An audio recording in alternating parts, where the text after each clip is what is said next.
క్రీస్తునందు ప్రియమైన సోదరి సోదరులారా, మన ప్రభువును రక్షకుడునైన యేసుక్రీస్తు యొక్క పరిశుద్ధమైన నామమున నేను మీకు శుభములు తెలియజేయచ్చు ఉన్నాను. దేవుని వాక్యములో నుండి మనము యోహాను వ్రాసిన మొదటి పత్రికను ధ్యానం చేస్తూ ఉన్నాం. మొదటి వచనాన్ని మనం ధ్యానం చేయగలిగాం. జీవవాక్యమును గూర్చినది అని వ్రాస్తూ, ఆది నుండి ఏది ఉండెనో మేము ఏది కన్నులార వింటిమో అంటూ ప్రభువైన యేసుక్రీస్తును గూర్చి, ఆయన దేవత్వమును గూర్చి యోహాను చెప్పటం ప్రారంభం చేశాడు. అది మీకు తెలియజేయుచున్నాము అని అన్నాడు. మేము వినిన దానిని, మేము చూచిన దానిని మీకు తెలియజేయచ్చు ఉన్నాం. మాది అనుభవం. మేము దేన్నైతే చూడగలిగామో దాన్ని మీకు చూపించగలుగుతూ ఉన్నాం. మేము ఏది విన్నామో దాన్ని మీకు చెబుతూ ఉన్నాం అంటూ వారి అనుభవమును గూర్చి యోహాను మాట్లాడుతూ ఉన్నాడు. రెండవ వచనానికి వస్తే, ఆ జీవము ప్రత్యక్షమాయను, జీవ వాక్యమును గూర్చినది అని మాట్లాడాడు. ఇప్పుడు ఆ జీవము ప్రత్యక్షం ఆయను. ప్రభు అయిన యేసుక్రీస్తు చెప్పిన మాటను మనము ఎరుగుదుము. ఈ యోహాను సువార్త 14వ అధ్యాయము 6వ వచనమునందు, నేనే జీవము అని ఆయన అనిన మాట మనకు జ్ఞాపకమే కదూ. నేను జీవం అని ఆయన అన్నాడు. ప్రియ ప్రభువు తాను జీవమై ఉన్నటువంటి వాడు, జీవమునకు కారకుడైనటువంటి వాడు. ఆయన నిత్య జీవమై ఉన్నటువంటి వాడు. ప్రతిదానికి చెలించు ప్రతిదానికి తానే కారకుడై ఉన్నాడు. స్థిరమైన వాటికి, చంచలమైన వాటికి, అన్నిటికీ తాను కారకుడై ఉన్నాడు. కలిగి ఉన్నది ఏదియో ఆయన లేకుండా కలగలేదు అని ఈ సువార్తికుడే వ్రాసినట్లుగా, సమస్తమును ఆయన ద్వారా కలిగాను. ఆయన జీవమై ఉన్నాడు. ఆ జీవము ప్రత్యక్షమాయను. సరిగ్గా యోహాను సువార్త మొదటి అధ్యాయానికి వెళితే, ఆదియందు వాక్యము ఉండెను అని మాట్లాడుచు 14వ వచనంలో, ఆ వాక్యము శరీరధారి ఆయను. వాక్యము శరీరమును దాల్చెను. వాక్యము ప్రత్యక్షమాయను. మరుగుగా ఉన్నటువంటిది ప్రత్యక్షమాయను, రహస్యముగా ఉన్నది బయలుపరచబడెను అని మాట్లాడాడు. ఇక్కడ కూడా ఆ జీవం ప్రత్యక్షము ఆయను. తండ్రి యొద్ద ఉండి మాకు ప్రత్యక్షమైన ఆ నిత్య జీవమును మేము చూచి, ఉనికి ఏమిటి అనగా తండ్రి యొద్ద నుండి మాకు ప్రత్యక్షమైన ఆ జీవం, మాకు ప్రత్యక్షమైన ఆ జీవ వాక్యం, మాకు ప్రత్యక్షమైన దేవత్వం తండ్రి యొద్ద నుండి, తండ్రి యొద్ద నుండి, పరలోకం నుండి ప్రత్యక్షమైనటువంటి జీవం. ఆ జీవమును మేము చూచి, పై మాటల్లో కూడా అదే ఉపయోగించారు కదా, కన్నులారా ఏది చూచితిమో, ఇప్పుడు మేము ఆ జీవమును చూచి, ఆ జీవాన్ని మేము చూసాం. ప్రభు అయిన యేసుక్రీస్తును గూర్చిన శ్రేష్టమైన సాక్ష్యం ఈ అపోస్తలుడు తెలియజేయచ్చు ఉన్నాడు. మేము చూచి ఆ జీవమును గూర్చి సాక్ష్యమిచ్చుచు. ఈ మాటలను గ్రహించాలి. మొదట జీవవాక్యమును గూర్చినది అన్నాడు. రెండవ వచనమునందు ఆ జీవం ప్రత్యక్షమాయను అన్నాడు. ఆ జీవము నిత్య జీవము అని అన్నాడు. నిత్య జీవమనగా పరలోక రాజ్యము, నిత్య జీవమనగా నిత్యము ఉండు స్థితి. కానీ ప్రభువును గూర్చి ఆ నిత్య జీవమును మేము చూచి అని అన్నాడు. ఆయన నిత్య జీవమై ఉన్నవాడు. ఆయన నిత్య జీవమునకు కారకుడై ఉన్నవాడు, ఆయన తానే నిత్య జీవమై ఉన్నటువంటి వాడు. ఆ నిత్య జీవమును మేము చూచి ఆ జీవమును గురించి సాక్ష్యమిచ్చుచు,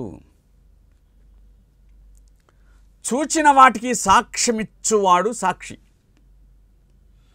మేము కన్న వాటిని గూర్చి, విన్న వాటిని గూర్చి మేము మౌనంగా ఉండలేం, వాటిని గూర్చి సాక్ష్యమియక ఉండలేం అని వీరే సభ ఎదుట అన్నారు. అపోస్తల కార్యముల గ్రంథం 4వ అధ్యాయం 19వ వచనం. మేము దేవుని మాట వినుట మీ దృష్టికి న్యాయమా, మీ మాట వినుట మీ దృష్టికి న్యాయమా, మీరే చెప్పండి అని 4వ అధ్యాయం 20వ వచనంలో మేము కన్నవాటిని గూర్చి విన్నవాటిని గూర్చి చెప్పక ఉండలేము అని అన్నారు. మేమంటూ ఉన్నాము అంటే వాటిని గూర్చి చెబుతూనే ఉంటాం. మేము చెప్పటం మానేశామంటే భూమి మీద ఉండడం మానేశాం అని అర్థం అన్నట్లుగా వారు సాక్ష్యమును ఇచ్చుచూ వచ్చారు. ఆ నిత్య జీవమును మేము చూచి అని అన్నాడు. అర్థమైంది కదూ ఈ మాట? ఆ నిత్య జీవమును మేము చూచి ఆ జీవమును గురించి సాక్ష్యమిచ్చుచు దానిని మీకు తెలియచేయుచున్నాము అని అన్నాడు. మంచిది. ఈ మాటలను మనం జ్ఞప్తికి తెచ్చుకుందాం. ఇవి ఊహజనితమైనటువంటి మాటలు కాదు, వ్రాసినటువంటి వారు ఏదో కల్పించి వ్రాసిన మాటలు కాదు. ఇవి అనుభవపూర్వకమైనవి అని దేవుని వాక్యం మనకు స్పష్టంగా తెలియజేస్తూ ఉంది. కాబట్టి మేము ఆయనను చూచి, ఆ నిత్య జీవమును చూచి సాక్ష్యమిచ్చుచు దానిని మీకు తెలియజేయచ్చు ఉన్నాం. ప్రభు అయిన యేసుక్రీస్తు 12 మంది శిష్యులను ఏర్పాటు చేసుకున్నాడు. దేని కొరకు అనగా ఆ తరువాత అనగా అపోస్తల కార్యముల గ్రంథం 1వ అధ్యాయం 8వ వచనములో ప్రభు వారితో చెప్పిన మాట మనము అర్థం చేసుకోవాలి. ఆయన ఏమన్నాడంటే, మీరు నాకు సాక్షులై ఉందురు అని అన్నాడు. మీరు నాకు సాక్షులు అని అన్నాడు. ఈ మాటను మనం అర్థం చేసుకుందాం. జరిగిన సంగతులన్నిటికీ వారు సాక్షులు. మరి విశేషించి ఈయన సాక్షి, యోహాను గొప్ప సాక్షిగా మనకు కనబడుతూ ఉన్నాడు. ప్రియులారా, దేవుని వాక్యం మనకు చెబుతున్నటువంటి పరమసత్యం ఏమిటంటే, ఆ మాటలు చదివాం కదా, మొదటి వచనంలో ఉన్న మాటలు మేము విన్నాం, మేము చూసాం, మేము కనుగొన్నాం, మా చేతులు తాకాయి అని ఇంత అనుభవం ఉండి కూడా సాక్ష్యం ఇవ్వకపోతే ఆ అనుభవం అంతా కూడా వ్యర్థమే కదా. ఈ అనుభవం అంతా ఉండి కూడా సాక్ష్యం ఇవ్వకపోతే అనుభవం అంతా వ్యర్థమే కదా. కాబట్టి దీనిని మనం మనస్సున ఉంచుకొనుట అవసరమై ఉన్నది అని మనవి చేయొచ్చు ఉన్నాను. ఆయనను గూర్చి అనుభవము కలిగిన వారు, రక్షణ అనుభవం కలిగిన వారు, పాప క్షమాపణ అనుభవాన్ని కలిగిన వారు, ప్రభువు మేలును రుచి చూసిన వారు, ఆయన దయాళులను తెలుసుకున్నవారు ఆయనను గూర్చి సాక్ష్యం ఇవ్వకపోతే, అనగా సత్యమును గూర్చి సాక్ష్యం ఇవ్వకపోతే, ప్రభు తానే పిలాతు ఎదుట సెలవిచ్చినట్లు నేను సత్యమును గూర్చి సాక్ష్యం ఇచ్చుటకు పుట్టి తిని అని, మనము సత్యమును గూర్చి జీవమును గూర్చి సాక్ష్యం ఇవ్వకపోతే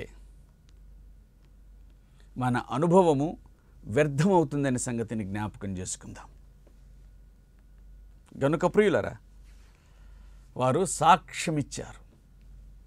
ఆ మాటకొస్తే అందరూ సాక్ష్యం ఇచ్చిన వారే కదూ. ప్రభు అయిన యేసుక్రీస్తును గూర్చి, వెలుగును గూర్చి యోహాను సాక్ష్యం ఇచ్చాడు. బాప్తిస్మం ఇచ్చిన యోహాను సాక్ష్యం ఇచ్చాడు. వీరు జీవమును గూర్చి సాక్ష్యం ఇచ్చుచూ ఉన్నారు. ప్రభు సత్యమును గూర్చి సాక్ష్యం ఇచ్చుచూ ఉన్నాడు. జీవమునకు, వెలుగునకు, సత్యమునకు సాక్ష్యం లేకపోతే సత్యం చచ్చిపోతుంది. మనం ఎందుకు ఎప్పుడు సువార్తను ప్రకటించాలి? మనం ఎందుకు ప్రభువును గురించి మాట్లాడాలి అంటే, ఆయన మరుగు కాకుండా, ఆయన చేసిన పని వృధా కాకుండా, ఆయన మరణ పునరుత్థానములు నిష్ఫలం కాకుండా వాటిని తమ జీవితంలో అనుభవించిన వారు తప్పనిసరిగా ప్రకటించవలసిన వారై ఉన్నారు అని మరువకండి. ప్రియులరా, 3వ వచనం, మాతో కూడా మీకును సహవాసము కలుగునట్లు మేము చూచిన దాన్ని విన్నదాన్ని మీకు తెలియజేయచ్చు ఉన్నాం. మాతో కూడా మీకు, ఈయన నేను అని రాయట్లేదు, మేము అని అంటూ ఉన్నాడు. బహుశా ఈ పత్రికను వ్రాసే సమయానికి ఆయనతో కూడా ఎవరు ఉండి ఉండరు. ఇంచుమించుగా అందరూ హతసాక్షులై ఉంటారు. కానీ అనుభవము తనొక్కడిదే కాదు కదా, మిగతా వారిది కూడా, మిగతా 10 మందిది కూడా అనుభవం. అందుచేతనే మేము అని అనడం ప్రారంభించాడు. ఇదొక మంచి పని కూడా, మంచి మాట కూడా. అదేంటంటే నేను అని అనడం కంటే మేము అని అనటం. ఏదైనా వ్యక్తిగత విషయాలు నేను అని అంటే అనవచ్చు, కానీ సంఘము,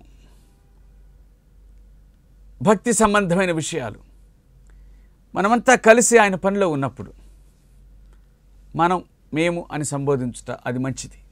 అది జ్ఞాపకం తెచ్చుకుందాం. మేము మాతో కూడా అన్నాడు. మాతో కూడా మీకును సహవాసము కలుగునట్లు. ఏమండి, మాతో కూడా మీకు సహవాసం. ఎవరితో సహవాసం? చూచిన వారికి చూడని వారితో సహవాసం ఏమిటండి?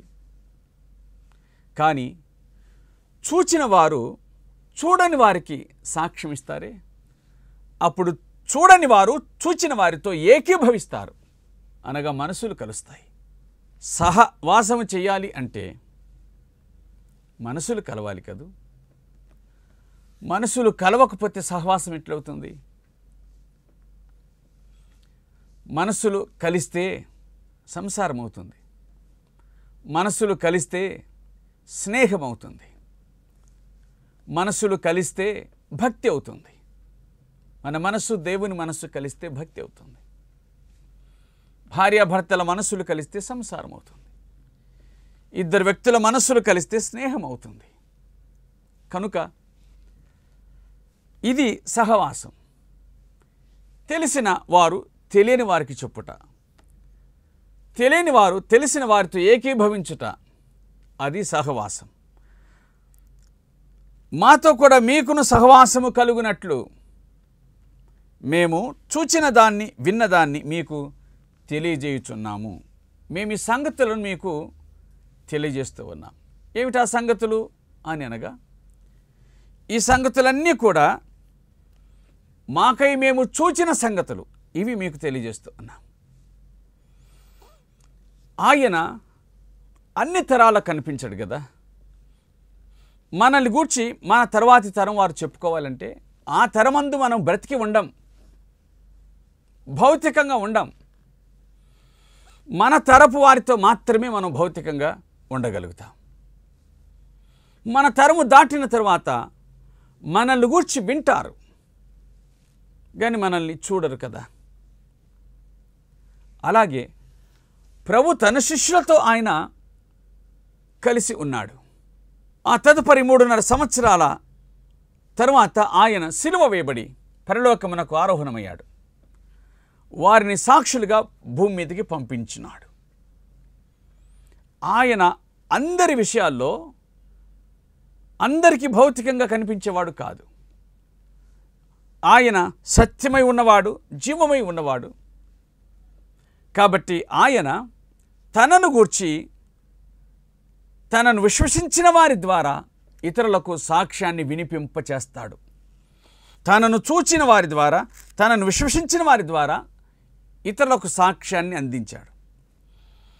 వారు అంగీకరించినప్పుడు ఆయన జీవము కదూ, ఆ జీవం వారిలో ప్రవేశిస్తూ ఉంది. ఈ హేతువును బట్టి వారు ఆయనతో సహవాసం చేయటానికి వీలు కలుగుతూ ఉంది. అలాగే ఒకరితో ఒకరు చూచిన వారు చూడని వారితో, చూడని వారు చూచిన వారితో మాతో కూడా మీకున్న సహవాసం కలిగినట్లు మేము చూచిన దాన్ని విన్న దాన్ని మీకు తెలియజేయచ్చు ఉన్నాం.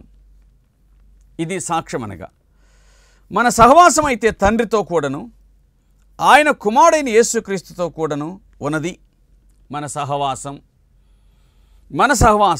తండ్రితో, మన సహవాసం ఆయన కుమారుడైన క్రీస్తుతో కూడా ఉన్నది అన్నాడు.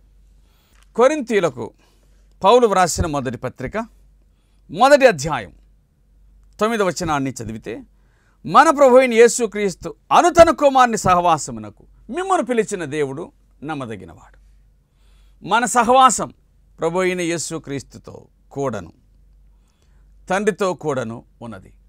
విశ్వసించిన మనమందరమును కూడా ఏమై ఉన్నాం అని అనగా ఆయనకు సాక్షులమై ఉన్నాం. ఆయనతో సహవాసము చేయవారమై ఉన్నాం. ఏమండి, మేము ఆయనను గూర్చి సాక్ష్యం ఇచ్చచ్చు అని అన్నాడు. తర్వాత మన సహవాసం అయితే అని అన్నాడు. ఎవరు సాక్షులుగా ఉంటారో వారు సహవాసం చేస్తారు. ప్రభువును గూర్చి ఎవరు సాక్షులుగా జీవిస్తారో, ఎవరు సాక్ష్యమును కలిగి ఉంటారో వారు సహవాసాన్ని చేస్తారు. సాక్ష్యం లేని వారు సహవాసం ఎలాగూ చేయగలుగుతారు? చేయలేరు కదా. సాక్ష్యం లేని వారు దేవునితో సహవాసం చేయలేరు. సాక్ష్యం లేని వారు తోటి వారితో కూడా సహవాసము చేయలేరు.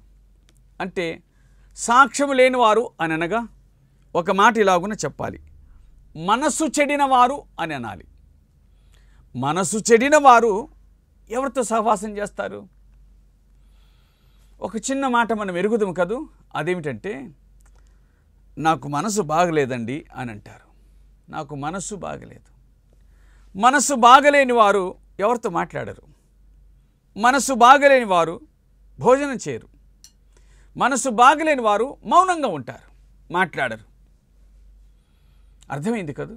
మనసు చెడినవాడు దేవునితో సహవాసం చేయలేడు.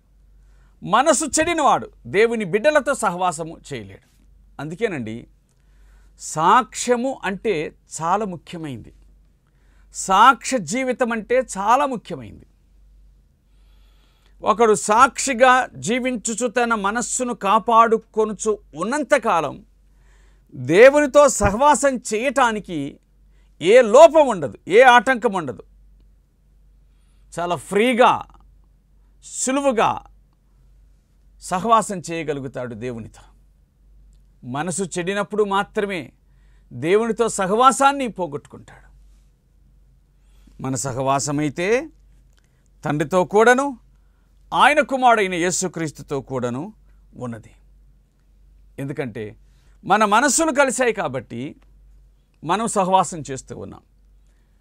మన మనస్సు ఆయన మనసుతో కూడా కలిసింది కాబట్టి మన ముగ్గురం సహవాసంలో ఉన్నాం.